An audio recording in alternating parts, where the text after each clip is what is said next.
দেশ আজ গণতন্ত্রহীন অবস্থায়। বীরের এই রক্তস্রোত, মায়ের অশ্রুধারা যেন বৃথা না যায়। বাংলাদেশের রাজনীতির আকাশে তিনি এক উজ্জ্বল ধ্রুবতারা। ইতিহাস তাঁকে চেনে আপোষহীন নেত্রী হিসেবে, আর কোটি মানুষের হৃদয়ে তিনি এক নিঃসঙ্গ শেরপা, যিনি ব্যক্তিগত সুখ, সন্তানদের নিরাপত্তা আর ক্ষমতার মায়া ত্যাগ করে কেবল গণতন্ত্রের জন্য নিজেকে বিলিয়ে দিয়েছিলেন। তিনি দেশনেত্রী বেগম খালেদা জিয়া। এই দেশ, এই দেশের মাটি, মানুষই আমার সবকিছু, কাজে আমি দেশের বাইরে যাব না। রাজনীতির এই দীর্ঘ পথ চলায় তিনি বারবার প্রমাণ করেছেন তাঁর কাছে দেশ এবং দেশের মানুষের মর্যাদা নিজের জীবনের চেয়েও বড়। ৮০ দশকে যখন দেশ স্বৈরশাসনের শৃঙ্খলে বন্দী ছিল, তখন গৃহবধূ থেকে রাজপথে নেমে এসে তিনি হয়ে উঠলেন গণতন্ত্রের অতন্দ্র প্রহরী। এরশাদের স্বৈরাচারী শাসনের বিরুদ্ধে তাঁর সেই অবিস্মরণীয় ভূমিকা তাঁকে ভূষিত করেছিল আপোষহীন নেত্রী হিসেবে।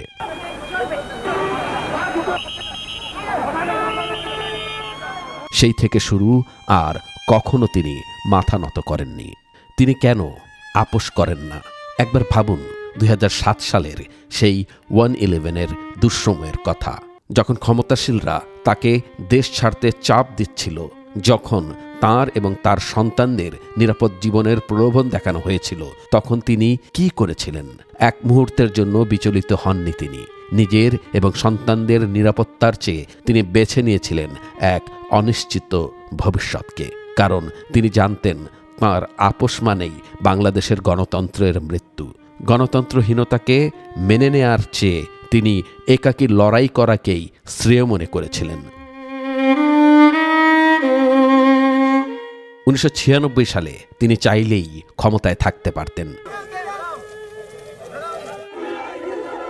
কিন্তু জনগণের দাবি মেনে নিয়ে মাত্র কয়েকদিনের জন্য সংসদ অধিবেশন ডেকে সংবিধানে তত্ত্বাবধায়ক সরকার ব্যবস্থা যুক্ত করলেন। তারপর মুহূর্তেই ক্ষমতা ছেড়ে দিয়ে লড়াইয়ের ময়দানে নেমে গেলেন।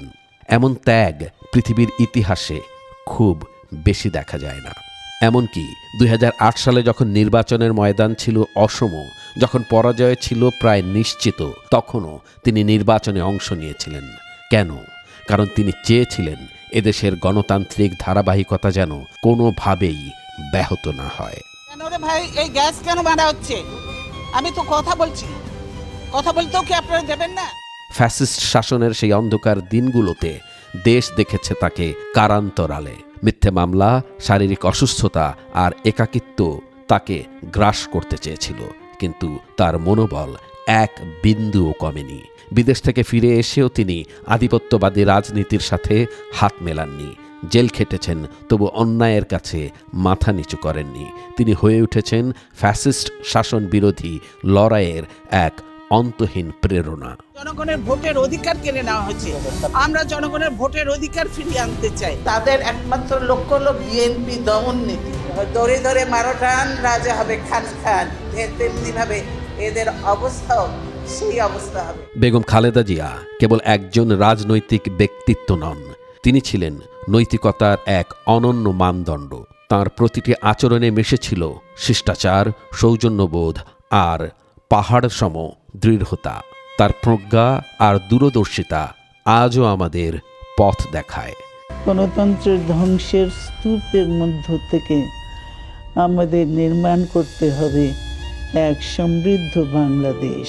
তিনি শিখিয়েছিলেন সার্বভৌমত্ব নিয়ে কিভাবে কথা বলতে হয়। তার সেই ঐতিহাসিক ঘোষণা আজও আমাদের কানে বাজে। আমরা সকলকে বন্ধু হিসাবে দেখতে চাই, কিন্তু কেউ যদি আমাদের বন্ধুর বেশে প্রভু হতে চায়, সেটা আমরা কখনো মেনে নেব না, মানতে দিব না। আরো প্রভুত্ব বাংলাদেশের জনগণ স্বীকার করবে না।